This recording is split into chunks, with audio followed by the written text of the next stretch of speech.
Sunt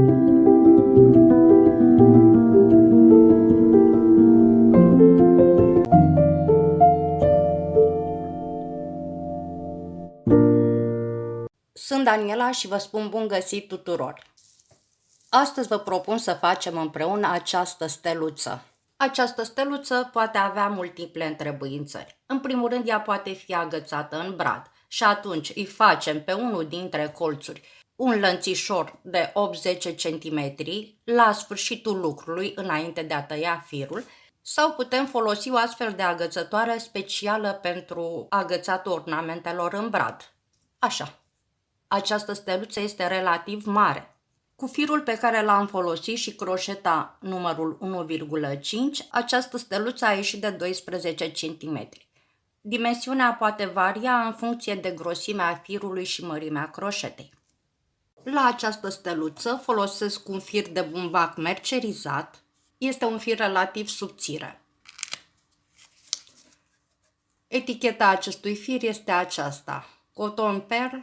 Este un bumbac chinezesc. Și folosesc și o croșetă numărul 1,5. Modelul de inspirație este acesta, este luat după Pinterest. Pentru început fac 6 ochiuri de lanț.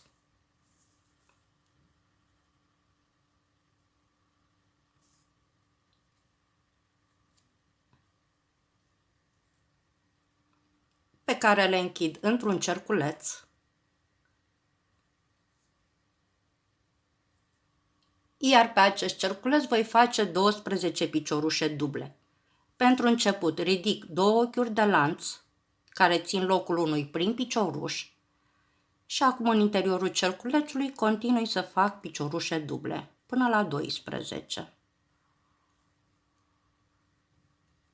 Am grijă să prind și acest fir de început. Am făcut cele 12 piciorușe și închei acum acest prim rând cu un picioruș alunecat în vârful ochiurilor de lanț, aici. Următorul rând se compune tot din 12 piciorușe duble, despărțite de data aceasta cu 2 ochiuri de lanț. Așa cum ne arată schema, aceste piciorușe sunt prinse de sub piciorușele duble din rândul anterior. Mie mi-este greu să prind piciorușele pe dedesubt, deci voi întoarce întâi acest cerculeț. Ca să fac întoarcerea ușor, fac un ochi de lanț. Întorc cerculețul și acum mă duc sub primul picioruș lucrat, așa, și fac aici un picioruș scurt și 2 ochiuri de lanț. Acum fac cele 2 ochiuri de lanț despărțitoare și mă duc în următorul picioruș pe care îl prind pe dedesubt, așa. Fac picioruș dublu, 2 ochiuri de lanț, mă duc în următorul picioruș, îl prind pe dedesubt și fac chiar picioruș dublu. 2 ochiuri de lanț, următorul, 2 ochiuri de lanț și așa mai departe până fac 12 astfel de piciorușe. Am făcut 12 piciorușe, mai am de făcut cele 2 ochiuri de lanț și închid acest rând cu picioruș alunecat pe primul picioruș lucrat, aici.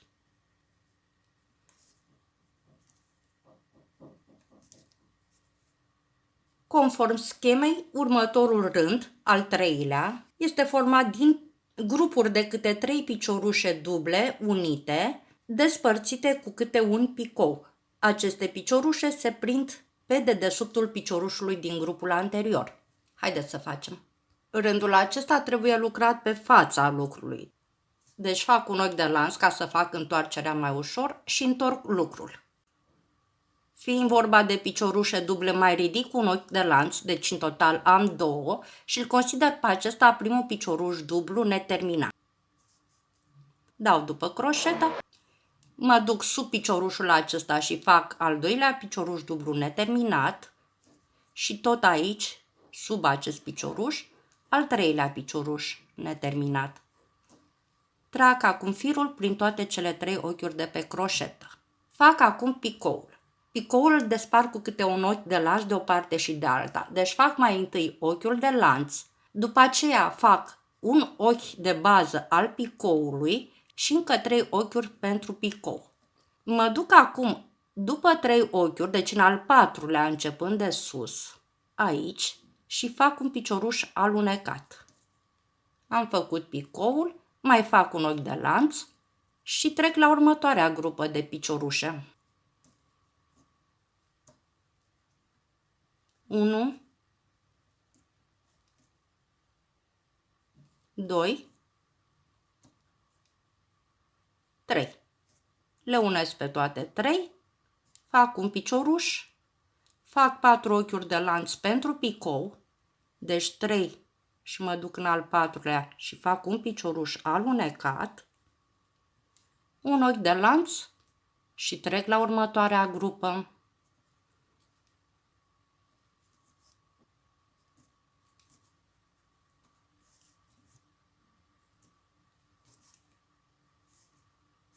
Și acum trag firul prin toate ochiurile de pe croșetă. Ochi de lanț, despărțitor, 1, 2, 3, 4 ochiuri pentru picou, mă duc în al 4-lea, picioruș alunecat și încă un ochi de lanț despărțitor. Și reiau aceste grupe. Fac în total 12 astfel de grupe și evident 12 astfel de picouri. Am făcut și cea de-a 12-a grupă, am făcut și cel de-al 12-lea picou, închid acest rând cu picioruș alunecat pe vârful primei grupe. Aici. Trec acum la rândul al 4-lea. Conform schemei, acest rând se compune din un picioruș scurt, 5 ochiuri de lanț și un picioruș triplu. Eu voi face aici un picioruș dublu prelungit, care este echivalentul unui picioruș triplu. Iar 5 ochiuri de lanț, iar picioruș scurt și așa mai departe pe toată circumferința. Încep cu un picioruș scurt, fac 5 ochiuri de lanț, mă duc pe următoarea grupă de 3 și în vârful ei fac un picioruș dublu prelungit, adică dau o dată după croșetă, mă duc pe această grupă, trag firul de la ghem, trag o dată firul prin primul ochi, o dată prin următoarele 2 și o dată prin următoarele 2, iar 5 ochiuri de lanț. Pe următoarea grupă picioruș scurt, 5 ochiuri de lanț, pe următoarea grupă picioruș dublu prelungit. Trag o dată prin primul fir de 2 ori, de 3 ori. 5 ochiuri de lanț, pe următoarea grupă picioruș scurt și merg așa până ajung de unde am plecat. Sunt acum la ultima grupă, am făcut cele 5 ochiuri de lanț, fac aici pe ultima grupă un picioruș dublu prelungit, 5 ochiuri de lanț și închei cu picioruș alunecat în piciorușul scurt lucrat, aici.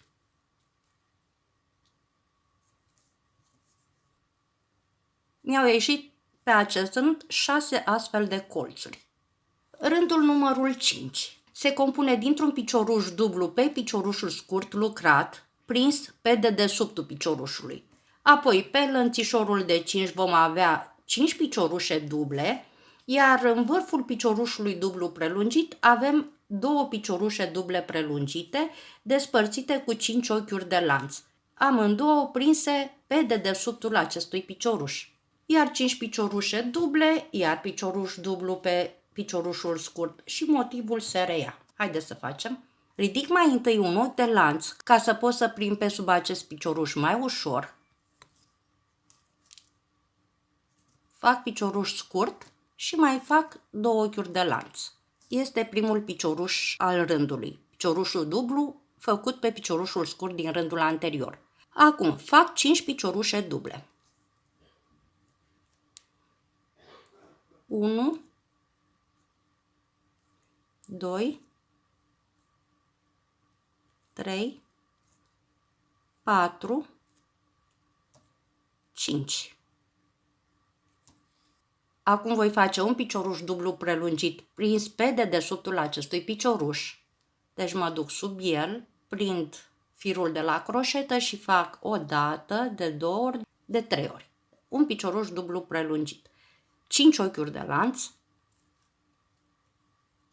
Și tot aici, sub acest picioruș, mai fac un picioruș dublu prelungit. Merg pe aceste lănțișoare și fac 5 piciorușe duble.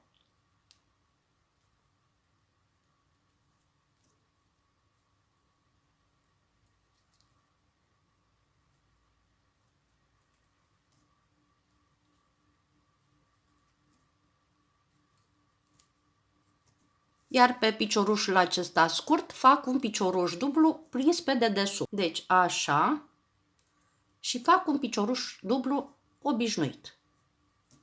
Și reiau acest motiv. 5 piciorușe duble, un picioruș dublu prelungit, căruia o să-i spun picioruș lung, 5 ochiuri de lanț, alt picioruș lung și iar 5 piciorușe duble. După care urmează piciorușul scurt. Facem așa pe tot rândul, pe toate aceste 6 vârfuri. Am terminat rândul 5 al steluței, am făcut ultimul colț aici și închid rândul cu picioruș alunecat în vârful acestui picioruș dublu. Trec acum la rândul numărul 6. Rândul numărul 6 este acesta. Eu o să mă abat puțin de la această schemă pentru ca să-mi ușurez munca. În sensul că aceste piciorușe duble care apar aici, prinse pe dedesubtul piciorușelor din rândul anterior, nu le voi face așa. Voi face în loc de 5 piciorușe, 4 piciorușe pe care le voi prinde pe spațiile dintre aceste piciorușe duble din rândul anterior. Apoi, pe piciorușul dublu avem o grupă de 3 piciorușe duble neterminate unite. Pe piciorușul lung din rândul anterior am un picioruș lung prins pe dedesubtul lui. Pe cele 5 ochiuri de lanț am 3 piciorușe lungi, 5 ochiuri de lanț și alte 3 piciorușe lungi. Piciorușele lungi sunt despărțite cu câte un ochi de lanț. Apoi, pe jumătatea cealaltă a motivului, voi face 4 piciorușe duble pe spațiile dintre piciorușele duble din rândul anterior, între cele 5, și ajung la piciorușul dublu din rândul anterior, de unde se reia motivul, adică de aici. Se face tot o grupă de 3 piciorușe duble neterminate unite, după care motivul se reia. Haideți să facem. Aici, între motive, încep cu o grupă de 3 piciorușe duble neterminate unite. Pentru început fac un ochi de lanț, mă duc prind pe dedesubtul acestui picioruș cu un picioruș simplu, fac 2 ochiuri de lanț, un prim picioruș. Îl fac pe al doilea și pe al treilea.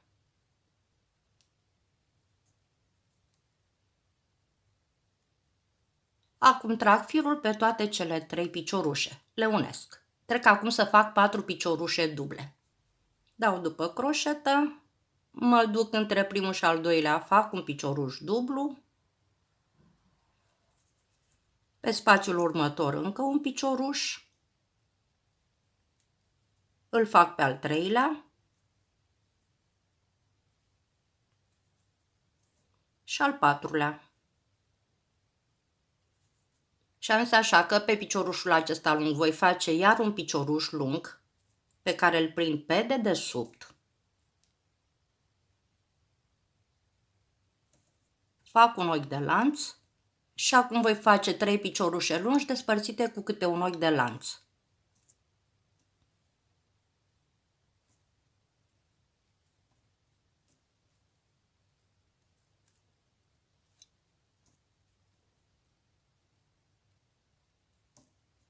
Acum fac 5 ochiuri de lanț și reiau motivul în oglindă. Deci urmează 3 piciorușe lungi,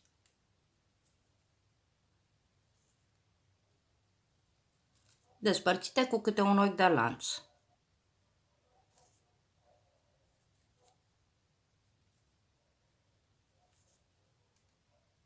Un ochi de lanț, iar pe piciorușul acesta lung fac chiar un picioruș lung. prins pe dedesubt. Trec acum la cele 4 piciorușe făcute între piciorușele de jos.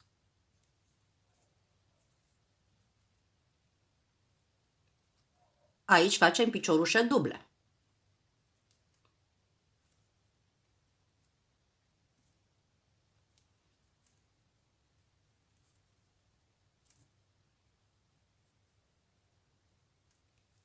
Am ajuns la piciorușul dublu dintre motive, unde fac o grupă de 3 piciorușe duble neterminate unite.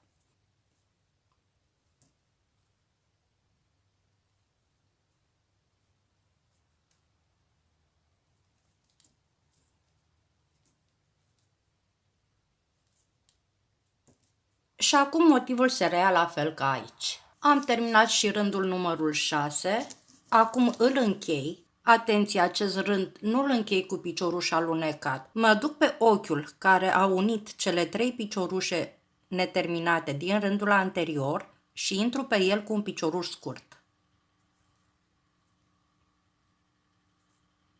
Trec acum la rândul numărul 7. Pe grupurile acestea de 3 piciorușe dintre motive, dintre vârfuri, voi intra întotdeauna cu piciorul scurt și voi face un picou de 4 ochiuri de lanț. După care fac 3 ochiuri de lanț, iar pe toate piciorușele acestea lungi din acest vârf, vârful unei raze, se fac grupe de câte 3 piciorușe duble neterminate unite. Eu nu o să fac aici 3, o să fac 2 piciorușe neterminate unite și pe fiecare vârf voi face câte un picou format din 4 ochiuri de lanț. După cele 4 grupe, intru pe acest lănțișor și fac un picioruș dublu. Aici se face iar o grupă de 3 ochiuri de lanț și un picioruș dublu. Aici voi face un picioruș triplu prelungit și pe vârful lui voi face 3 picouri. Eu o să fac unul de 4 ochiuri de lanț, unul de 6 și încă unul de 4 ochiuri de lanț. După care revin cu 3 ochiuri de lanț și un picioruș dublu, mai fac un picioruș dublu pe aceste ochiuri de lanț și apoi aceste grupe cu picouri de câte 4 ochiuri de lanț. Cobor cu 3 ochiuri pe lanț pe grupul dintre motive. Aici mai apar niște picouri suplimentare pe care eu le ignor, deci nu o să mai fac aceste picouri. Haideți să facem. Deci am intrat între vârfuri, între aceste raze cu picioruș scurt, fac 4 ochiuri de lanț și închid tot aici unde am făcut piciorușul scurt cu un picioruș alunecat. Fac 3 ochiuri de lanț și acum sar la aceste 4 piciorușe din vârf și fac aici grupe de câte 2 piciorușe duble neterminate unite. Intru pe primul dintre ele, fac un prim picioruș, îl fac și pe cel de-al doilea și le unesc. Aici fac un picou de 4 ochiuri de lanț.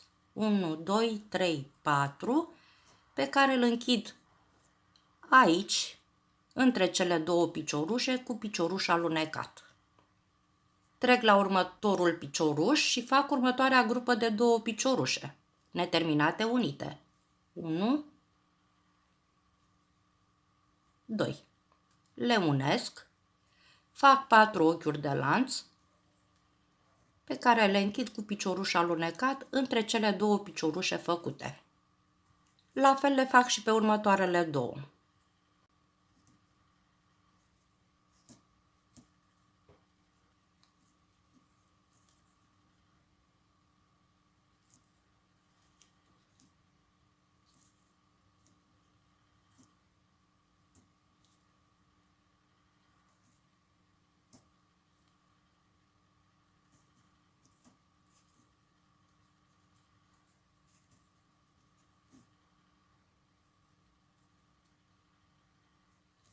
După cele 4 grupe, fac aici pe ochiul de lanț un picioruș dublu, fac 3 ochiuri de lanț, iar aici pe vârful piciorușului dublu, intru și fac un picioruș dublu. Acum fac un picioruș triplu prelungit, adică dau de 2 ori după croșetă, intru pe aceste ochiuri de lanț, trag o dată prin primul fir.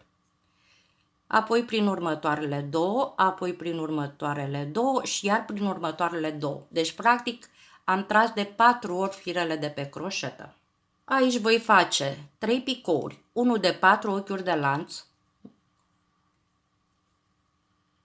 pe care le voi închide aici, în această buclă din vârful piciorușului, acesta mai lung. Fac 6 ochiuri de lanț, pe care le închid tot aici, cu picioruș alunecat, și încă 4 ochiuri de lanț, al treilea picou, pe care îl închid tot aici, cu picioruș alunecat. Așa arată vârful steluței noastre. Acum ridic 3 ochiuri de lanț și tot aici, unde am făcut picourile, fac un picioruș dublu. Cobor aici pe lănțișorul acesta de 5 din rândul anterior și fac un picioruș dublu. Iar pe următoarele 4 piciorușe voi face grupe de 2 piciorușe duble neterminate unite cu picou în vârf. Prima grupă.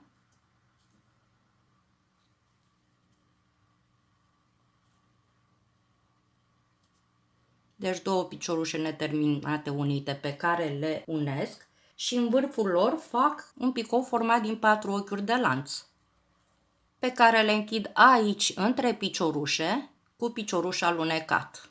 Mă duc pe următorul picioruș și fac următoarea grupă de 2 piciorușe neterminate unite.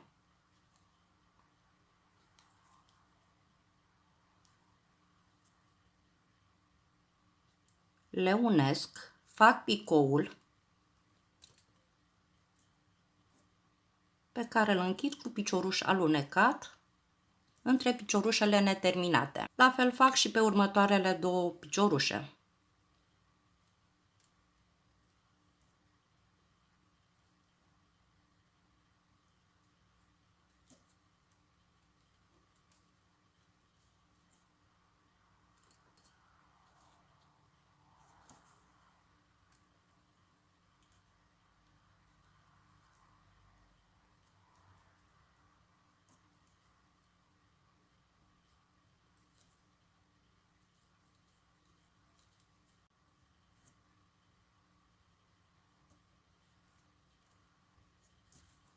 Acum fac 3 ochiuri de lanț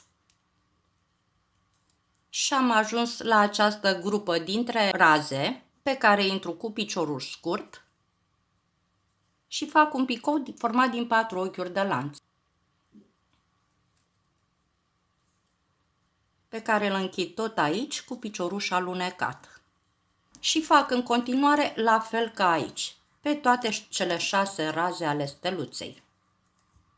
Am terminat toate cele 6 colțuri ale steluței și acum o închid cu picioruș alunecat la baza acestui picou, deci în vârful piciorușului scurt cu care am plecat. Mai fac un ochi de lanț de siguranță și tai firul. Firul îl las ceva mai lung pentru că îl voi ascunde în lucru cu acul.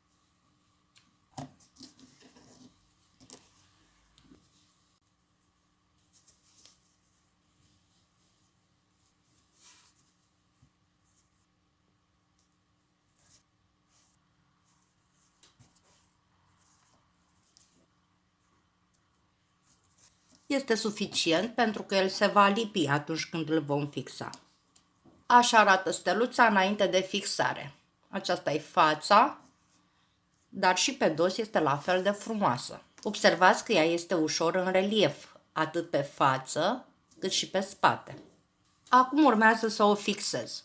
Fixarea o voi face cu gelatină alimentară. Mai întâi prepar soluția așa cum scrie pe plic, înmoi această steluță în acea soluție, o strâng puțin, o storc ca să îndepărtez surplusul de gelatină și apoi o așez pe un suport de polistiren și prind toate vârfurile în ace, inclusiv aceste picouri de trecere dintre colțuri. Așa arată această steluță, acum așezată pe suportul de polistiren, întinsă bine și prinsă în bolduri. Acum o desprind de pe acest suport, îi scot aceste bolduri